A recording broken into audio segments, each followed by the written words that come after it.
Okay, y'all ready for a lecture? Yeah. Talk about the importance of nothing. You get up every day, you're entitled to nothing. Nobody owes you nothing. You could have talent, but if you don't have discipline and you don't execute, you don't focus, what do you get? Nothing. If you're complacent and not paying attention to detail, what does that get you? Nothing. So nothing is acceptable but your best.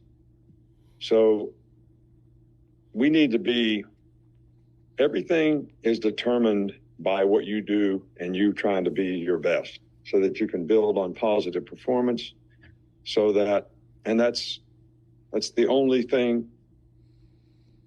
There should be nothing else, right, but that, for everybody. So that's what we have to stay focused on. That's what we need to do. And we got rained out today, so we had to go inside. And we need to not accept anything but our best in terms of what we're doing in preparation.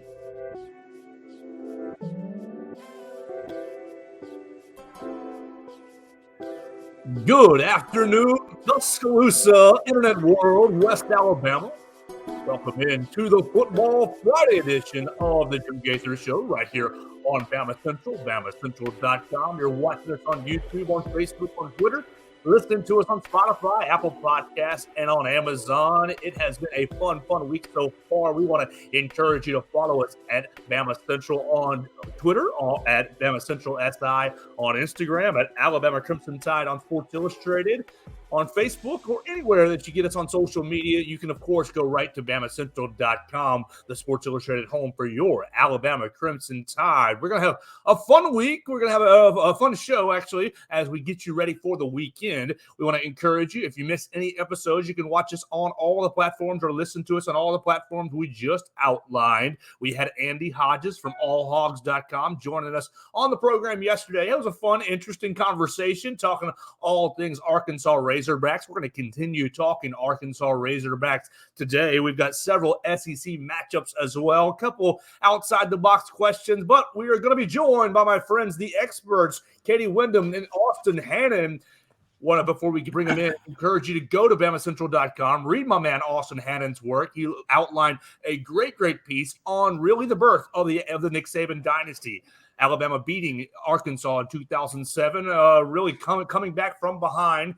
A pass to Matt Caddell in the end zone, and you can read all about it from Matt Caddell, from John Parker Wilson, and from my man Austin Hannon at BamaCentral.com. So we're going to get into it. Hopefully Katie Wyndham is not so sad today. We'll check in on her as her Braves are eliminated. I guess Austin's Braves as well, sort of, a little bit, or not. I'm not sure about that. My team was eliminated a long time ago. I'm a Boston Red Sox fan, so the season's been over since late summer. So yeah. Okay, all right. Well, how are we doing today, Katie? How are you doing?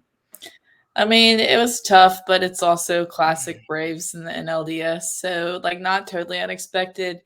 The frustrating part was, obviously, if it would have been a good series with the Phillies and they beat us, that would have been fine. It was more just we had this historic season on offense, and then offense did literally nothing, all in LDS. So, it's just frustrating.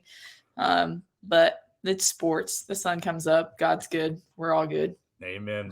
Austin, how are you doing today, sir? You've been working hard on that piece. Have you gotten enough sleep? And are you ready for the weekend?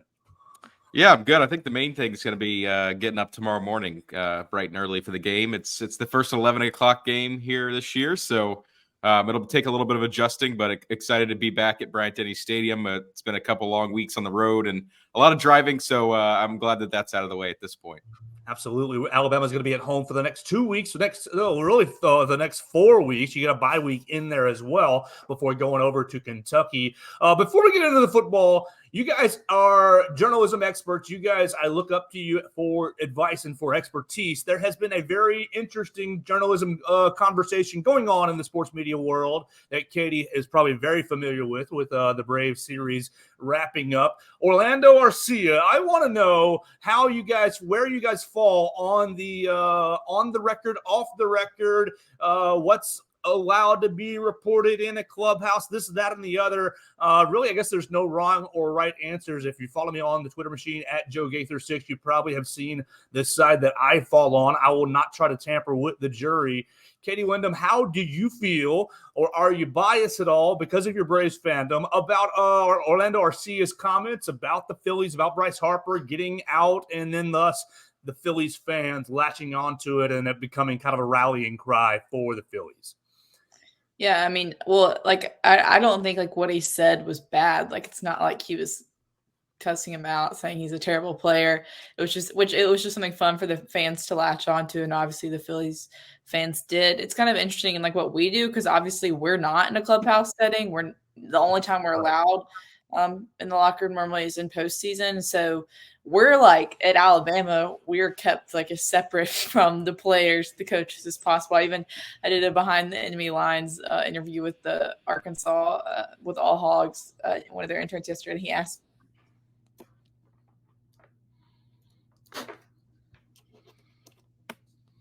My screen's frozen. Okay. There we go. I get you're back. He was saying something about like what I'll see at practice or all out at practice. I was like, yeah, we don't see anything at practice. We can't see anything. So here we're.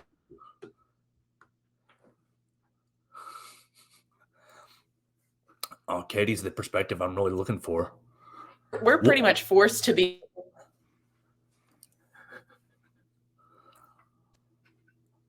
Austin, how about you jump in there, and then Katie, we'll catch up with what she was just saying. Well, how do you feel? Because she's exactly right. We don't get a whole lot of access to Alabama, so everything that we see is on the record. Really, how do you feel about the conversation that's happening on the social medias? Yeah, I think Bryce Harper kind of said it perfectly after, I believe that was game 3. Of course, they asked him about it. He kind of said he didn't really. I mean, that was an opportunity for him to be like, yeah, like screw that guy. We just won. You shouldn't say it but instead he said that, no, that's part of the game. That's what makes this fun. Rivalries and everything like that is what drives sports. I mean, that's why everybody loves it. And not just in the Major League Baseball, but I mean, I'd say even more so in college football and stuff. Like people like live for the rivalries. People live for people talking trash. And we've heard all about it from Terrion Arnold over the last couple of weeks. Like that drives players, that drives fans, and it drives the emotions of the game. And I think it's fun all the way around. And if it was the other way around, the Braves, I think, would act the same way. And I watched, he also handled last night's interview, I think, really well, too, kind of saying, yeah, those guys over there are a great team. He didn't use that platform to, after they had just beaten one of the better teams in the regular season over the last couple of years, to kind of jump on that even more. He just kind of showed his respect and said that's kind of the part of the game. And I fully agree with him. Katie, why don't you wrap up? Why don't you get back to what you were saying now that you're reconnected? Yeah, sorry, I switched my hotspot. I don't know why every week on my Wi-Fi, like it's only on this. I don't know, but as far as like the on the record, off the record debate of what's on the record or not, I think maybe Arcia tried to say that it's only when he says stuff directly to them that's on the record. Like I don't think that's necessarily true. I think it is probably different if you're in a clubhouse with the guys. If you cover Major League Baseball and it's 162 games a year, you're not going to report on every single thing you've heard because you're trying to build like good rapport with those guys, and you're not going to like betray that trust. And some things don't need to be shared. But in a situation like that, I don't think there's anything wrong with it. And some of reporting is reporting on what you see and hear. So we're not necessarily allowed in the locker room, but like sometimes at the end of games, we're allowed on the sidelines depending on that stadium's policies, and so we can see or hear things, and it's all fair game. These guys, especially at the professional level, I feel like especially at the professional level, you're getting paid a lot of money to do that job, and there's lots of eyes and cameras and microphones on you at all times. So it's more just kind of being cognizant of your surroundings, I guess. That's where I fall is that the clubhouse manager says, okay, here comes the journalist. They open the doors and they get there 15 to 30, or I don't even know what the time limit is, but they basically get announced that the journalists are coming in. So at that time, you just if you don't want anything on the record, if you don't want anything getting out, you either just keep your mouth shut or you play politician and just, the game was good, the guys are good, yada, yada, yada. I just feel like, you don't get that. You don't get that privacy of, hey, you shouldn't have said it because you shouldn't have reported it because I didn't say it to you. Obviously, we don't get the locker room access like they do, but when they're walking through that everything is kind of fair game. I read a young lady from Sports Illustrated retweeted her article, but basically she said, I am the record. Wherever I am, my eyes and ears are the record. And so I just kind of have seen the kind of debate on the two people, the young man who's baseball writer of America, and then a Washington Post writer who's backed him up. And if people have gone really, y'all shouldn't have reported that. Y'all shouldn't have reported that. And I've just thought, what do you not understand about journalism? Obviously you do want to have good relationships with the people that you cover, but we're not inherently friends. That's not really the dynamic there. Austin, you commented on really Bryce Harper's response, but what do you think of it from a just journalism perspective? That's doing your job. There's no, and it's not, people blew it out too big, I think. Like Katie said, it's not like he said anything that crazy. It was still in the emotions of the game. And let's be honest, Bryce Harper made a mistake. He got past second base when he shouldn't have, and he got doubled up at first base to lose a giant playoff game that, it in the end could have costed them a series. Obviously it didn't.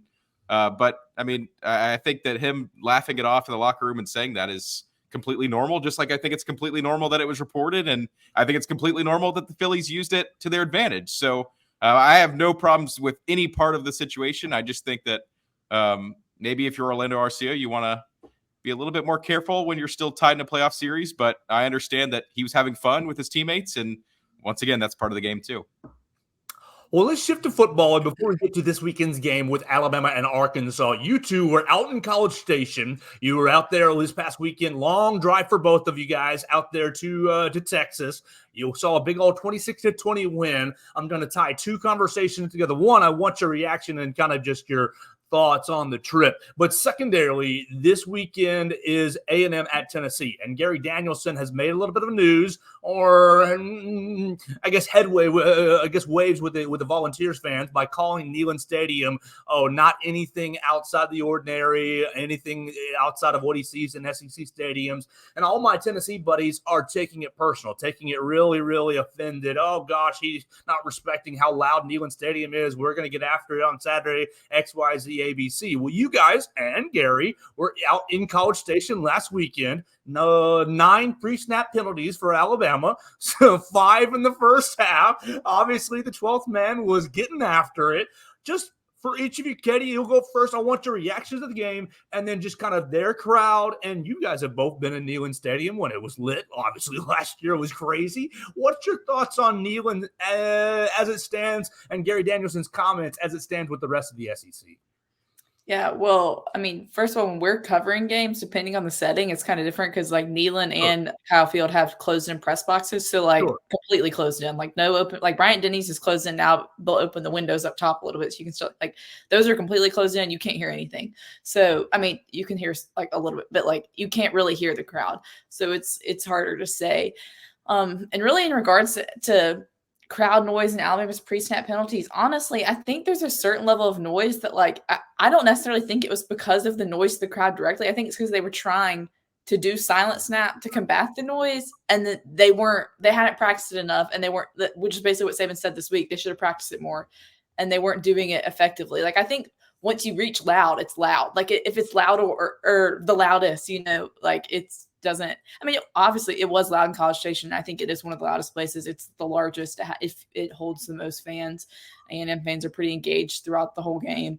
And then when you have a lot of pre-snap penalties and a lot of sacks, that's just going to egg on the crowd even more to get louder and louder.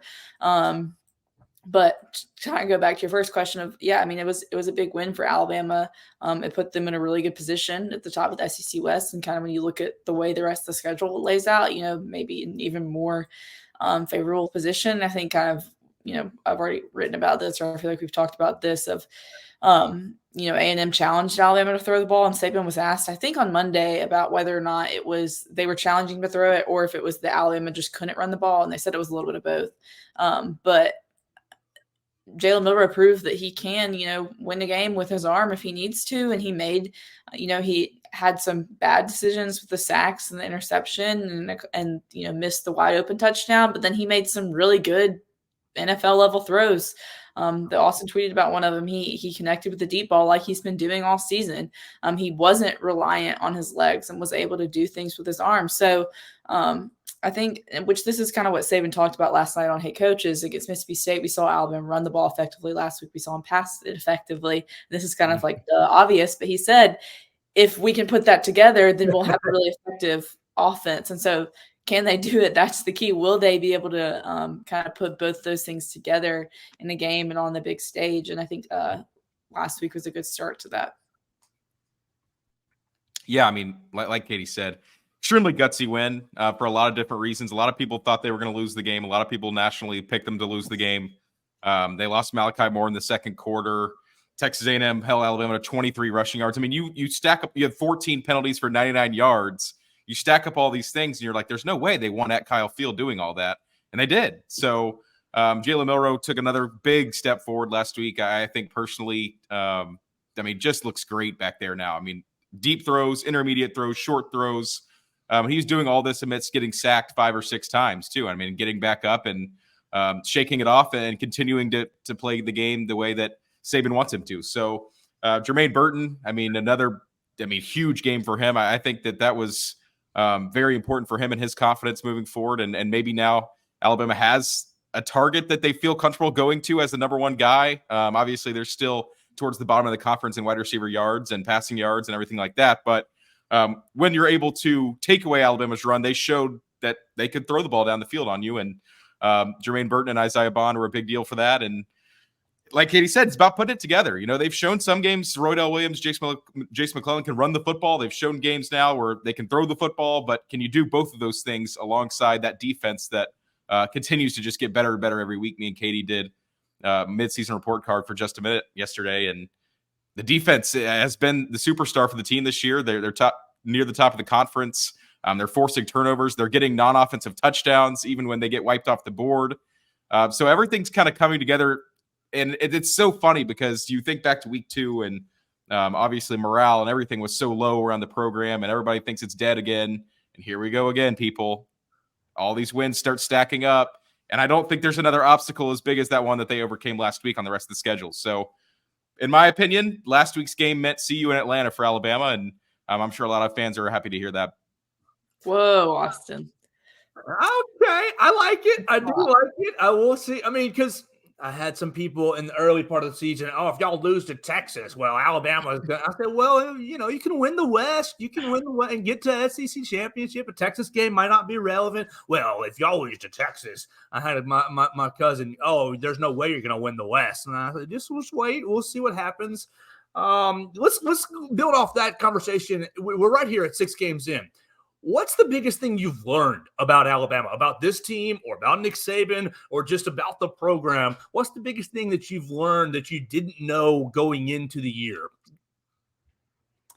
I think, I think it was last night on Hey Coach, Saban said the thing he's liked the most about this team so far is the resiliency, which I think we have seen a lot of. Like Austin was just saying, okay, if you tell me before that game that Alabama's playing on the road at A&M, Alabama's going to have 14 penalties. You're going to turn it over twice. They're going to get sacked 5 times, and they're going to rush for less than 30 yards. I think 99% of people would have said that's an L, but it wasn't. They won. They've had some key guys. Probably, you've had Deontay Lawson and Malachi Moore deal with injuries. 2 of your veteran leaders, kind of leaders on and off the field, and you've been able to bounce through it. I think there's a lot of things this season that haven't gone as expected. I think I was expecting to see a lot more out of the running game from Alabama this year. The players hyped it up that we're going to be a run-first team. We're going to run the damn ball. We're going to be physical. Saban talked about he liked the depth at running back. It was one of the position groups he had most confidence in.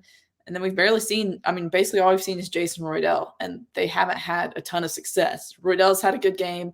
Jason's had a good game. But like overall, running the ball hasn't been huge for Alabama, but they've still found ways to win. And they are sitting at 5-1, 3-0 in the SEC. And so I think I talked about this yesterday when I was talking to the guy from All Hogs is I think maybe Alabama, obviously Alabama fans are spoiled to a certain extent, but you're also coming off a run of 4 straight NFL starting quarterbacks, which who knows how much longer Mac Jones will be a starter. But your last 4 guys are currently starting in the NFL. And Jalen Milroe, who knows, he doesn't look like that right now, but Jalen Hurts also didn't look like that at Alabama, and then look what he's doing in the NFL now. So you never know.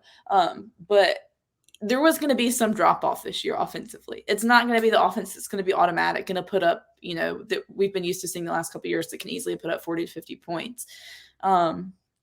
But they found ways to win. The Texas loss was ugly. It was the worst, home loss the Saban era. I think the first, or at least I know the first double digit since 2007. But maybe was it the first double digit home loss under Saban ever? Yes, I believe so. Yeah, so not a good loss. Things are not looking good 2 games in, and there's still a lot of things they need to fix, like we've talked about. But I think this team has showed that it's found ways to win. I think they're kind of rallying around each other. There's kind of the awful game down in Tampa that they still won, but maybe showed that showed the fans, showed the coaches, showed the team that Milroe is the guy you need at quarterback, and they've been able to rally around him the last 3 games since. Austin, what have you learned about this team in 6 weeks? Well, I guess really 10 weeks since fall camp. Yeah, I think what I've learned, and this is not just about Alabama, but the sport as a whole, this sport's hard now. You look at around the country, there's parity everywhere this year because all the talent level of every team in the SEC in the country. You're looking at the Pac-12. Each team's beating up each other every single week. You got Oregon and Washington this weekend, probably going to do the same thing. Same thing's happening in the SEC, and a lot of people want to point to it as, oh, nobody's good, and somebody's just going to have to win the national championship. But I don't think that's necessarily the case. I think there's just a lot of good football teams, and that talent that used to be spread maybe around to 3, 4, 5 teams, the Bamas, the Clemson, Georgia, Ohio State, it's a lot more than that now. And there's a lot of teams that have a lot of good players. NIL is playing a big part in that. Obviously, we're going to see even more of this as the years go on with conference realignment and 12-team playoffs, and there's going to be teams that lose 3 games that are competing for a national championship maybe at some time. Like, the sport's different, and the days of Alabama winning every game 65-0 are over. And so fans are still looking for that to happen every week. That's just not the way it's going to be anymore. And so I think when you see wins like last week, you see gutsy wins like that with, injuries. And like Katie said, like Jalen Milroe was not expected to be some kind of superstar this year, and he doesn't have some kind of great quartet of wide receivers to throw the ball to, like your Devontae Smiths, your Jalen. Like, imagine Jalen Milroe behind the offensive line in 2020 with Devontae Smith and Jalen Waddle at receiver. Like, his numbers would be there. He would be in the Heisman conversation. Wait, you're not saying that Mac Jones was overinflated because of that, were you? Well, I've been talking about this all week in the media room with people about the Patriots and about Mac Jones, and I don't like to make observations about quarterbacks until year 3, which is where Mac Jones is now, and I'm not so sure about his future in New England and in the NFL as well. So I do think that he had a really good team around that year. You could have handed the ball off to Najee Harris. Oh, the box is stacked. Didn't even mention Najee Harris. The box is stacked. Let me throw it to Devontae Smith. Oh, they backed off. I'll just give it to Najee Harris. Right. And so I just think every week Bama fans and just really college football fans need to look back when they're watching the games and say, okay, the sport's different now. And if Alabama wins on the road at Texas A&M with 14 penalties and doing all this terrible stuff in the running game and allowing 6 sacks, I should be happy about it. I shouldn't go online and complain and say the team's bad and everything like that. And I think that's something that Saban's tried to kind of bring up to the fans over the last couple of years, and on Hey Coach and stuff like that, is that, hey, you got to be more appreciative of like wins and like what it takes to like win at this level at this current time that we're in right now. So I think I learned a lot about Jalen Milroe last week. I learned a lot about the sport as a whole. And like I said, I think Alabama's got good things ahead right now. I will say really quick, if I can, one of the thing I've learned that maybe I wasn't expecting is that, to me, this defense is the best defense Alabama's had since 2020. I think last year we were all expecting the defense to be really good. Will Anderson's back, Dallas. You have the cheetah package, all this stuff. You have all these guys in the secondary. You have Brian Branch, Kool-Aid. And then a lot of times they weren't. They missed. Henry Toto was not always a great tackler. They missed so many tackles. This year's defense, you're strong up front. You're strong outside with your outside linebackers. You're strong with your middle linebackers. Deontay Lawson's really holding. He's a much better tackler. Your secondary has been so good that I think even though you gave up the 20 points to A&M, which is, also in this, day and age of football, that's not as much. People are used to early Saban era of, giving up less than 10 points a game. 20 points isn't that much, but really when you look at how it happened, all of A&M's drives except the last one, which were aided by penalties with the 3 points in the second half, came on short fields because of either the long return that set them up on the 10-yard line. Yeah, or whatever. So the defense, like Joe, you said multiple times, outside of the fourth quarter against Texas, has been really strong this year. And I think that's something that does have fans excited, is that I think you have a lot more confidence in the defense going out there and actually getting a stop when you need them to. And that's what they did in the fourth quarter. They got the safety when they needed to at A&M. They were able to hold. I mean, I guess they did give up that 3 points at the end. But still, after, you had the play that looked like a touchdown, they review it, say he's at the 2. They hold him to, the field goal, which is huge. And so I think this is the best defense Alabama's had in a couple of years. And so shout out to Kevin Steele. Yeah, that's where I'm going next, Katie. I'm pinning you down. Is it Kevin Steele versus Pete Golding, or is it the personnel of Deontay Lawson being a stud inside linebacker combined with maybe more help on the side? Is it Kevin Steele, or is it the players? I don't know, because, I'm not as much of an X's and O's person, so I don't know, really how – but, I mean, part of it you would have to say it's got to be a change at DC. It's funny. I did a story early in the week about kind of what's led to Alabama's increase in interceptions, because they've already matched their total of all of last season, include through 6 games. And a lot of people said, in the comments on Facebook, were like, Pete Golding not being the defensive coordinator. So, I mean, I think that does play a part in it. I think because, you want to say, is the mentality different? But you had Will Anderson leading the defense, which the last 2 years, which I think he has, of all the guys I've talked to while on the beat, maybe one of the best mentalities of anyone. He was a strong leader, getting in guys' faces when he needed to, but also just leading by example. So is it, I don't think it's this defense is more locked in. I think Deontay Lawson is probably better in the middle than Henry To'oTo'o was. And I think the secondary, Terrion Arnold, is obviously, a lot of people have talked about this, written about this. He's made huge leaps. And so that, when he's being targeted opposite of Kool-Aid, he's stepping up for Bama. And then you have Caleb Downs back there, the freshman safety that I feel like Saban gets asked about every single press conference or on a coach. But I mean, it's deserved, because he stepped in as a true freshman, started right away, maybe struggled a little bit early on, but has had some really clutch moments for Alabama lately. Well, let me just pimp you guys out just real quick. If you like Katie Wyndham and Austin Hannon's coverage and discussions, you guys can watch the Just a Minutes on Tuesdays and on Thursdays. And I'm going to reference this past weekend's Tuesdays Just a Minute with the next topic. Tuesdays Just a Minute: is Arkansas better than its 2-4 record? Both our analysts basically kind of tiptoed around calling Arkansas a bad football team, still calling them Austin basically refuted me in text message this week when I said that they're a bad football team. And so, yeah, we're talking about Arkansas, 11 a.m. tomorrow in Bryant-Denny Stadium. It's homecoming. Alabama's a 20-point favorite.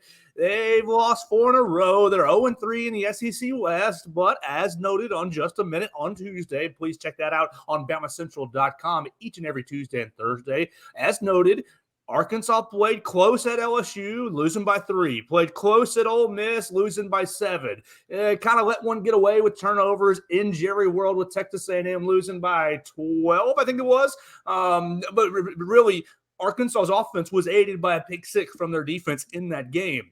So are they better than their record suggests? Because I'm sitting over here in the third box, in the kind of the hot take box, saying they stink. They're a bad football team, and it's not going to be a close game tomorrow. So kind of level me out, Austin. Are they a good football team? You said they had some dudes and some text messages. What can they do, or what makes them a better football team than their 2-4 record suggests?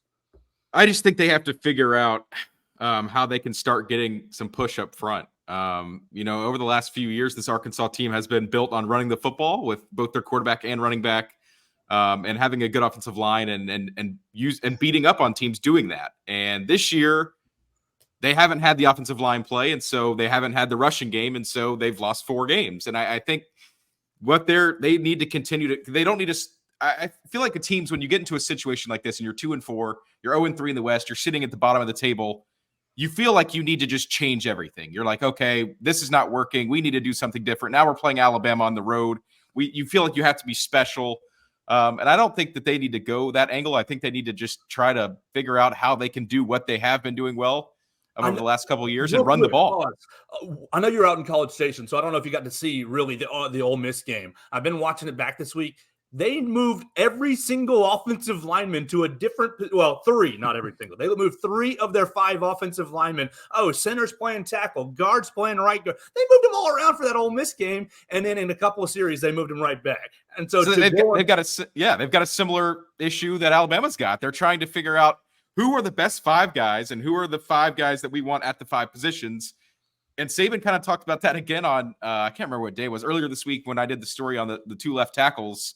And when he said they're both young, talking about Elijah Pritchett and Caden Proctor, and they're both young, but I also think that maybe we can try to move guys around and see where they can play the best football. And just because a guy that at the beginning of the year you had down as a left tackle or as a left guard, who says he can't play somewhere else? And Arkansas might be dealing with something like that. Do they need to try some guys that maybe haven't had as much playing time and see if that'll maybe light a spark? I expect Sam Pittman to come in with their team's going to be very loose on Saturday. I don't think they have any pressure. They feel like they can't really get any much worse right now. They've lost 4 games in a row. They're sitting, outside of bowl eligibility if it stopped right now. And you know what you have to do to beat Alabama at Bryant Denny Stadium. You got to be a really good football team on that day for 60 minutes. I think they're going to try some tricks. They're going to try some different things. Maybe that means they move guys around the offensive line. But I don't think this is a bad football team. I mean, to take a page out of Kirby Smart's book, I think every team in the SEC should be ranked, right? But when you think about it in the large scheme of things, I mean, put Arkansas against their equivalent in a different conference, and I would more likely 9 out of 10 days probably take Arkansas on that day. So I just growing up watching the SEC, covering the SEC now, I have a lot of respect for the teams in the conference, and I know I see every weekend what it takes to go through the grind of a schedule that these teams do. And like you said, Joe, I mean, they lost 1-score games against LSU and Ole Miss on the road. And those are 2 teams that are going to be pretty good this year. So they've proven that they can hang around with some of the big boys in the West. But obviously at this point in the season, Alabama's a different level. Others receiving votes. Missouri, they're not better than Missouri. Miami at 25, they're not better than Miami. Wisconsin would beat them, garnering 41 votes. They're not better than Tulane, who played Ole Miss close, would beat Arkansas. West Virginia, I know they lost last night. Like, come on, James Madison with 7 votes. A&M, who's out of the top 25. Arkansas stinks. They're not a good, Kirby Smart. I know he's playing the game. Trying to. No, but I said the equivalents. You said Wisconsin just now. Wisconsin's not Arkansas's equivalent in the Big Ten. They're winning the West. They're going to go play for a title game in December, probably. But you said right. I'm talking about the Purdue's of the world. 2-4, 1-2 in the Big Ten. Indiana, winless in the Big Ten, 2-3. Arkansas would beat those teams. Okay, They would. I agree. All right. So that's all I was saying. I'm not saying that they're a special football team, but I do think they deserve some respect, and Nick Saban agrees with that. Katie Wyndham, what makes Arkansas a better football team than 2-4, or how can they keep it close tomorrow against the Alabama Crimson Tide? I mean, I don't know if they really are better than 2-4. I mean, maybe one game better, 3-3.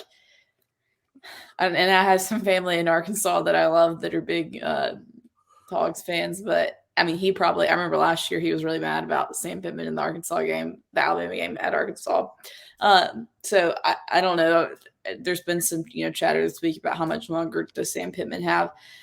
I mean, it's tough because I've said this a couple of times. Really, the only time I've watched Arkansas this year was the end of that LSU game, which when you were talking, I thought about I guess it was the day of the Mississippi State game, the Alabama-Mississippi State game, and they were playing A&M in Dallas.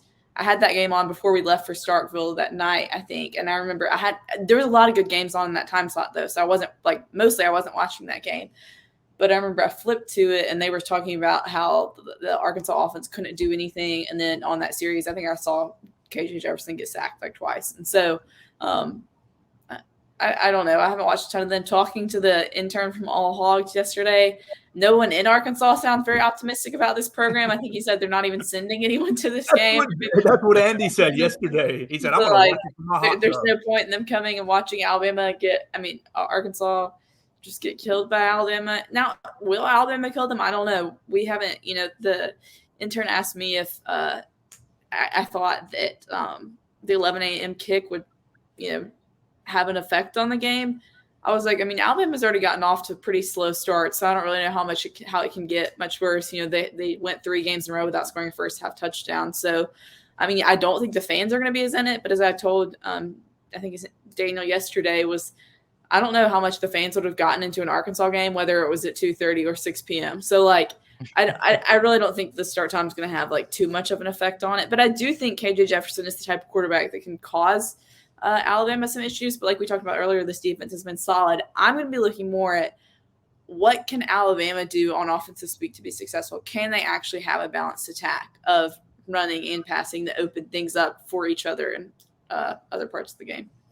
Arkansas is going to make a bowl game, folks. They're gonna win 6 games. Okay, they're 2 right now.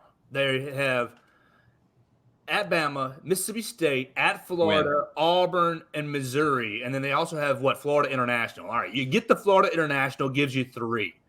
Mississippi State's worse than them. That gives you 4.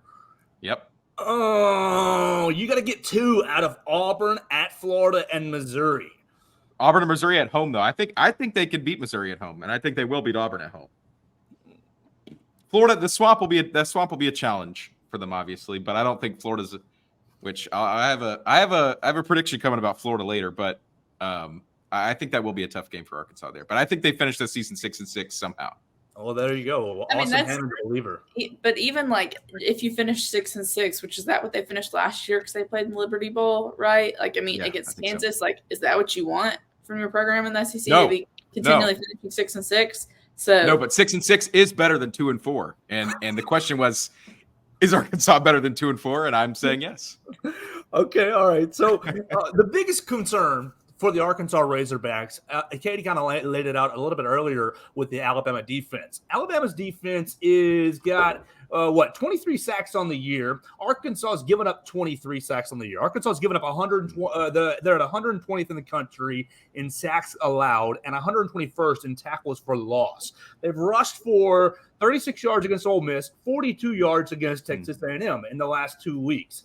How does Arkansas score? KJ Jefferson, he's a compiler. He's been in the SEC for ages. Yes, he has 7,000 yards passing, but he's not the most accurate quarterback. He's got a good little wheels, I guess. He's a big old guy, but he's kind of what? Jalen Milroe light, less than that, maybe. So look, they don't have a leading wide receiver. What's they got? Armstrong has 437 yards. Andrew Armstrong 437 yards on 35 receptions. You just offensively challenged. And then the second part of the offensive question for Arkansas is Dan Enos. I don't think we've made enough about Dan Enos returning to Tuscaloosa. Not that it's going to be a dangerous situation, but just for the drama factor. Where's Dan? He sneaks out in the middle of the night going to Miami, cleans out his office. Now, he has refuted that over the years that he told Nick Saban the plan. That report, I guess, has been convoluted over time. Goes to Miami, goes to Maryland. Now he's back at Arkansas. This will be his first time back in Tuscaloosa.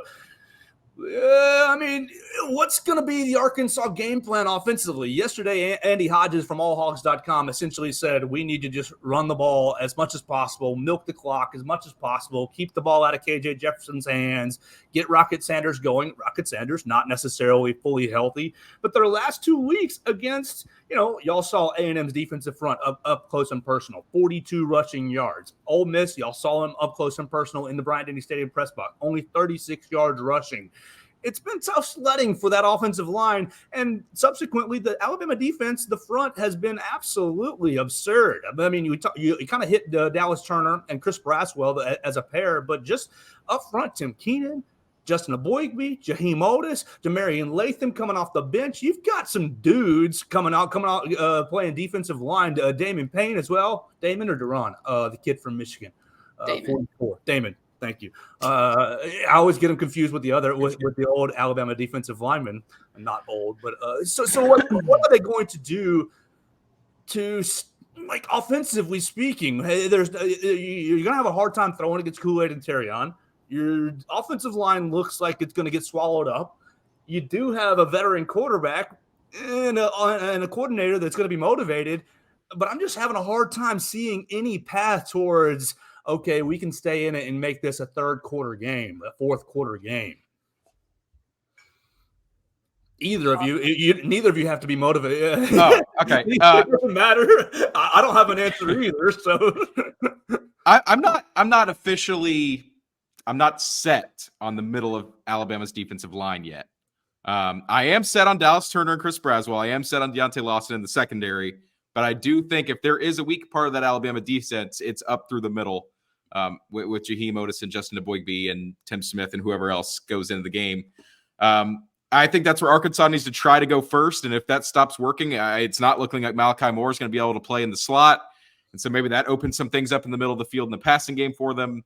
But I mean, like I said up front, I just think that they've got some big offensive linemen. They've recruited guys like they've recruited over the last few years that they like to get big guys up front that can dominate the line of scrimmage like Alabama tries to do. And it just hasn't worked yet this year. So they need to keep trying it. They just need to keep punching at the bag and see if it'll break loose. And I think that this game's been a little weird over the last couple of years with points. So the over-under set at 46.5 the last time I checked. I think it goes over that. I think Alabama's going to have its way a little bit on offense, and I think Arkansas finds a way to put up some points, taking away from the Malachi Moore injury. And like I said, I think they will have some success maybe going up the middle against Alabama.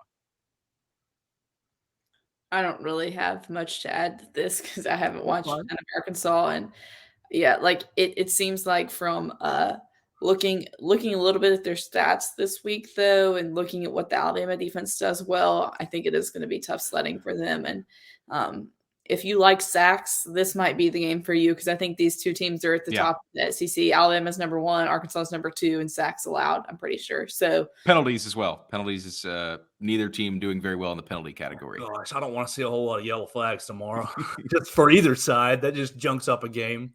All right, let's go to the last kind of aspect of this game from my point, and then we'll see if y'all have anything left over. Austin, you just kind of touched on it. Malachi Moore, James Burnett, both out last week in the middle of the game, dealing with different things. You have been all over the injuries for BamaCentral.com. Make sure you're following Austin Hannon throughout the week at @AustinHannon_ for any and all injury updates. He's been all over it all year long and has been very, very accurate all year long. So what have you heard? What do you think about Malachi Moore and James Burnett? I think that presents a secondary conversation as well. Yeah, it's going to be both of them are. It's going to be 11 a.m. Are you playing? Are you not? And it's going to come down to if the players feel comfortable playing. It's going to come down to the coaches wanting them playing. And I think Malachi Moore is obviously the more important one at this point, just because you don't know exactly what Alabama's defense looked like when he's not on the field. They tried some different things last week. They moved some guys around, obviously pulling Terrion down into the star position, and it went pretty well for the time being. But you don't really know after a game of film, after a week of film has been looked over, and Arkansas has had a chance to kind of see how they want to try to manipulate that. It's different than A&M trying to kind of adjust on the fly last week to the changes. So I think Malachi, I said it yesterday, I don't think he's going to play just because of the rat poison that Joe and Katie are putting out there, that this Arkansas game is not the tallest of tasks for the Crimson Tide this year. And there's no need to kind of risk his health when you're playing against a team that hasn't won an SEC game yet. Obviously, you've got Tennessee next week. You got LSU, who's been electric in the passing game this year in 2 weeks. So you don't really want to risk maybe losing him for a larger period of time when you don't really need to. And I think I don't know where they're going to go with the personnel. If they do not play Malachi Moore, I assume that they'll probably do something similar that we saw last week. And on James Burnett, I think it's fun to get to see Will Reichard back there trying to punt. He punted in high school. I asked Blake Byler about it, of course, who went to high school with him at Hoover, and he said he was a pretty good punter in high school. He wasn't recruited as one, but he punted for Hoover back in high school, and he punted pretty well last week for Alabama. So I mean, he liked it better when Riker punted. So I guess James Burnham's not on the team anymore. So yeah, Will Reichert is going to be the guy back there punting, I think, unless James Burnham feels ready to go. And if he's ready to go, then Alabama gets back a pretty key cog in their special teams. Katie, would you not turn to a Nick Serpa, the only other punter on the roster, and just not force Will Reichert to handle all the kicking duties? You're at home. There's no roster limits. You can throw anybody out there, really. I mean, that's an interesting thought. Get another guy some reps. I mean, we saw, what was it, 2019 when Alabama let Ty Pirine go out there for a little bit, who was a walk-on punter, get some reps. I mean, you would really think Alabama's ideally hoping that against Arkansas, you're not going to have to punt a ton. That's a good point. It's a good point. You're either going to be in, position where you're scoring touchdowns, field goals, or, in the red zone or whatever. So, maybe we will see a walk-on punt in the second half. But I think from the punting perspective, Alabama's, their hope, the ideal scenario would be that you're not even having to punt a lot in this game. Certainly. All right, we've had a lot of fun on the Joe Gaither Show on Football Friday, and we've been joined by Katie Wyndham and Austin Hannon. Katie Wyndham, the senior writer at BamaCentral.com, and Austin Hannon, the lead football writer at BamaCentral.com. Please make sure you check them out at Katie Wyndham _ and at Austin Hannon _ on the social media machines at BamaCentral.com and all over the place on the social media machines at BamaCentral SI, Alabama Crimson Tide on Sports Illustrated on Facebook, and BamaCentral on the X/Twitter machine. All right, we're at the business end of the show. I have 1, 2, 3, 4, 5, 6 SEC games, 2 bonus games that kind of go as, big picture, national picture games. We will do Alabama at the end, give you some time to think about it. Alabama, the line will be -20. Both Katie and Austin are on 2-week winning streaks. I am 5-1 so far. So everybody getting back on track with the Alabama picks against the spread, obviously for entertainment purposes only. If you are gambling on our picks, you're doing that at your own risk, at your own discretion. All right, so we're going to start 11 a.m. Vanderbilt at Georgia. Georgia hasn't given up a touchdown to Vanderbilt, I think, since 2015. Vanderbilt should be ranked, Austin Hannon? No. Vanderbilt should not be ranked. It's going to be a long day for the Commodores, unfortunately, for my hometown team back in Nashville, Tennessee. They're still amidst the construction zone. And Georgia's going to go in there and do what they've been doing. They did it to Kentucky last week, which it'll be interesting to see if there's a little bit of a letdown there after beating Kentucky like that. But knowing Kirby Smart and knowing Scott Cochran and the people that are inside that program, I'd say those chances are pretty low. I got a stat somewhere here. Vandy has allowed 36 or more points in each of the past 5 games. Oh. Doesn't set up very well. And Georgia just put up 51 last week. So, yeah, we can go on to the next game. Georgia's going to take this one pretty handedly. Katie, we all in agreement the dogs are going to be barking? Yep, easily. Okay. All right. Really interesting game. Texas A&M, 4-2. Y'all saw them in person last weekend, going to Neyland Stadium, 2:30. Number 19, Tennessee, 4-1. Tennessee was off last week. Katie Wyndham, you're up first. How are we feeling about the Aggies going to Knoxville? Big game for both squads. Yeah, I've kind of gone back and forth on this one. Because it is at home in Knoxville for the Volunteers. But I think A&M's going to be a little fired up after what happened last week. Even though, like you said, this is a really big game for both teams. I guess is Tennessee's coming off a bye? Yes. They're 4-1, I'm assuming. Yes. They're only a 3-point favorite at home. They are right. I think I'm going to go A&M. Okay. Gig 'em for Katie Wyndham. Austin? All right, so this was my upset 1 of 2 this week in the SEC, and I'm on board with Katie. I just think this is a huge spot for Jimbo Fisher because you lose that game last week that a lot of people thought you were going to win, and it would have been a huge win for their program, and they didn't win it. And now you go on the road. You're playing a Tennessee team that's still a little unproven. They lost that terrible game in the Swamp, but since then I've been pretty high on them. I think they've bounced back in a nice way. I still don't. They're great at running the football. Tennessee is. I still don't know how good they are at passing the football. And let's think about Texas A&M real quick. What is Texas A&M good at defending? They're good at defending the run. And we saw Alabama torch the secondary last week. But Can Tennessee do the same thing? I don't know. And so because of that, I think A&M comes in ready to go. I think they are very hungry for a big win after dropping the one last week, and I think they go into Neyland Stadium and beat the Volunteers. I bump my microphone as I often do. I'm going opposite you guys. A&M has not won a road game in quite some time in the SEC. I think I'm reading since 2021. So I think Tennessee motivated off a week's rest. Alabama beats A&M twice in 2 weeks, so I'm going with Tennessee. I'm going with Tennessee there. So I'll take the lone stance there. Okay. Florida is on the road at South Carolina. Florida 4-2, coming off a win against Vanderbilt. South Carolina off a bye week. Austin, you'll go first this time. Are you taking the Gators or are you taking the fighting Shane Beamers? I hate to do this to my girlfriend who works at the University of South Carolina, but this is upset number 2 of the week. I think too many people are jumping, which I was one of them a couple weeks ago. I jumped off the Florida bandwagon for that Kentucky game. But I still haven't seen enough improvement from that South Carolina offensive line. They're not giving any help to Spencer Rattler. He's getting sacked 100 times a game. They've got good receivers, but it's about getting the ball to them. I think we saw Florida against Tennessee look great up front.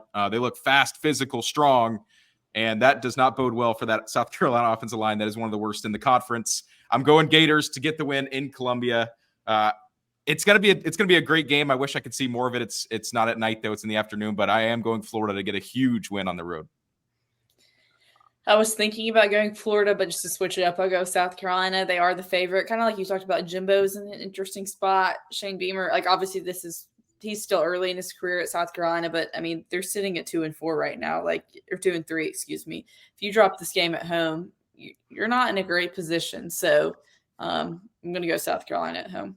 Katie, I'm going to join you. Florida is Dr. Jekyll and Mr. Hyde away from Ben Hill Griffin Stadium. Inside the swamp, they're very good. They have played very poorly outside the swamp, and I think that's going to continue. I'll go with South Carolina as well. So Austin key stat there. I talked about up front, Florida's going to dominate that game. South Carolina wants to throw the football, and Florida is 14th in the entire country in passing defense. So going to be tough sledding for the Gamecocks, I think. Well, Austin's been pretty spot on with his pick so far. We'll see if he stands alone and is a winner with the Florida Gators. All right, 6 p.m., the Tigers versus Tigers down in Death Valley. Auburn, Hugh Freeze off last week. They're 3-2, going to number 22 LSU, who is 4-2. Katie, you'll be up first. Are you taking the West Georgia War Eagles? No, I'm going to give LSU. Until I see Auburn win an SEC game, I'm going to not pick them probably. And I mean, on the road at Tiger Stadium at night, this LSU team's pretty talented. They did just escape with a win from the other Tigers in Missouri, but I think LSU wins this one at home. Yeah, I mean, a lot's been said this week, and for good reason, about the LSU defense and them giving up all the points and the yards that they are. But I don't see the Auburn offense doing that. Right. It's a balance of bad offense against bad defense. And when it's a night game in Death Valley, I'm going to favor the bad defense over the bad offense. I think Auburn's going to continue to struggle, and LSU gets it done at home. I'm with you. I think that LSU is going to be able to put up a lot of points, and Auburn will not be able to keep up with them somehow, some way. I think Brian Kelly is going to win that home game. So Auburn will drop to 3-3. 6:30, our last SEC game before we get to Alabama. Missouri 5-1 at Kentucky. Number 24 Kentucky coming off a big time butt whooping against Georgia. Katie Wyndham. No, Katie went first last time. Austin, are you going Missouri or Big Blue Nation? I got to go with my Cats. I rode with them in a similar game a couple weeks ago in Florida. It's at Kroger Field. It's in Lexington. I haven't really circled that one as a huge challenge for Alabama in November, but I think Kentucky's really good at home, and I think people forgot that Missouri lost to LSU last week on both sides of that. I think people forgot LSU beat them in Columbia and didn't really take that win for as big of a win as it was because Missouri's a good football team.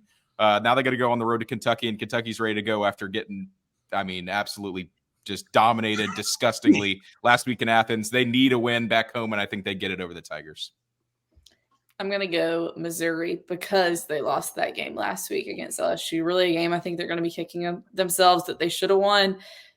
Kentucky, I think, maybe got exposed a little bit last week against Georgia.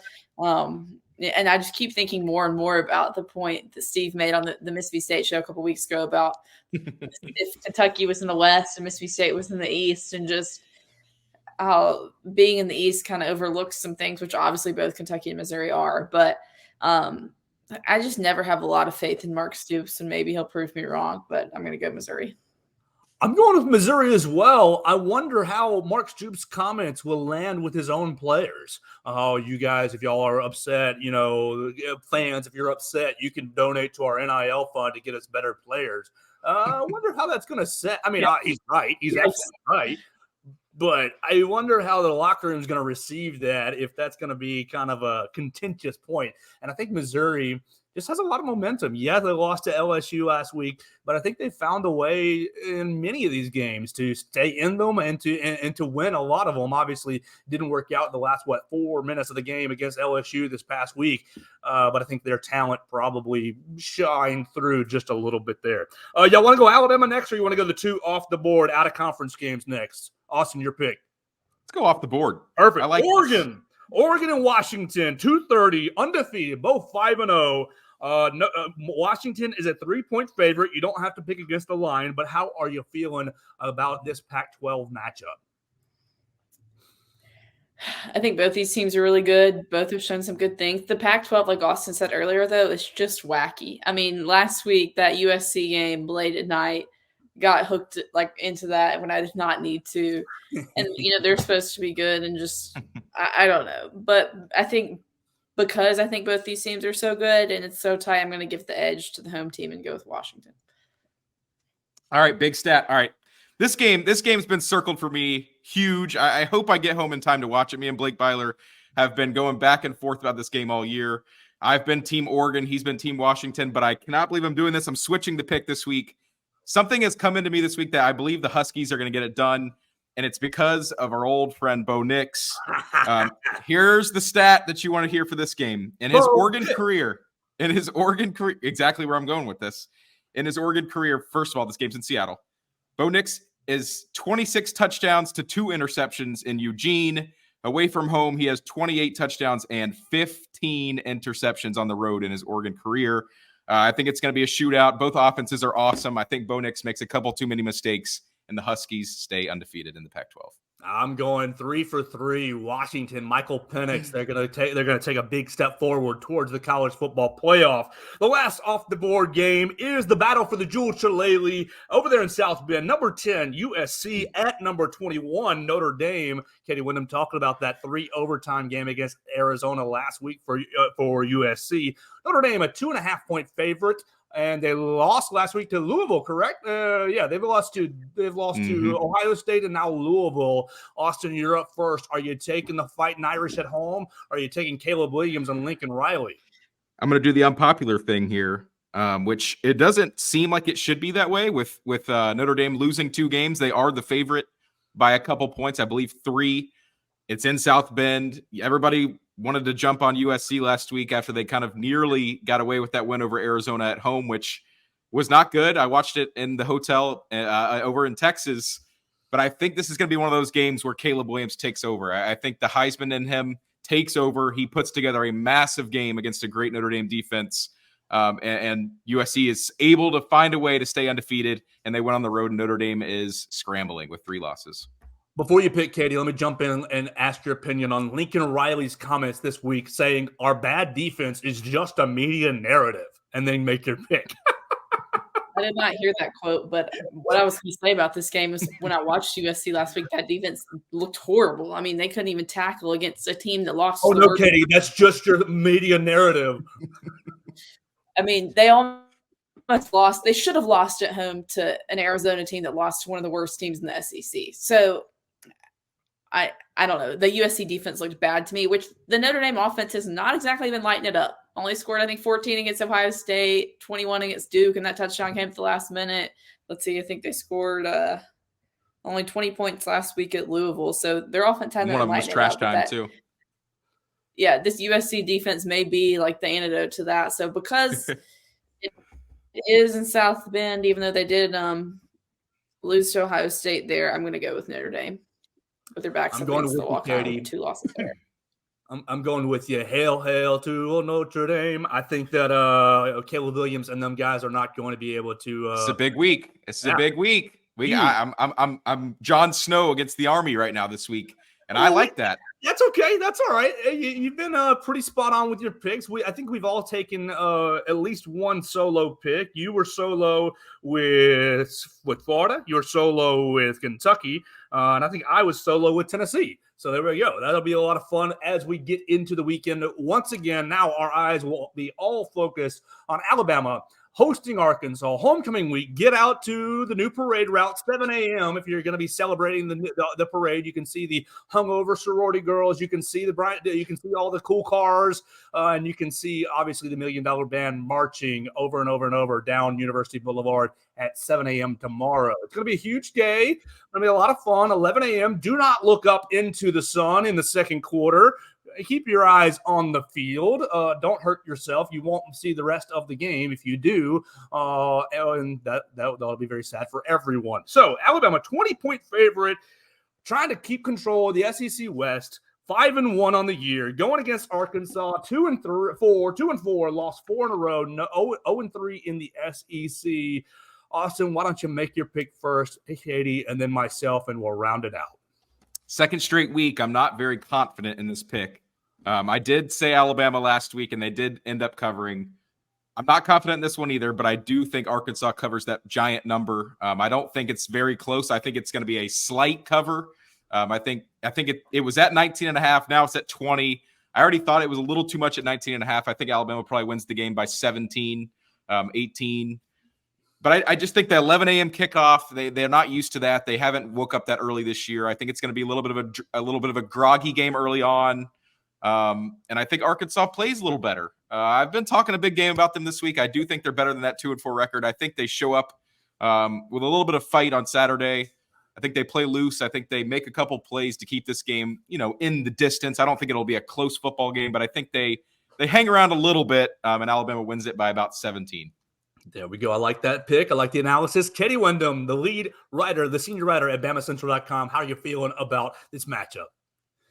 Look, throughout this week, starting with Monday up until last night on Hey Coach, Saban has talked about you can't ever look Arkansas, can't ever look them because of their record.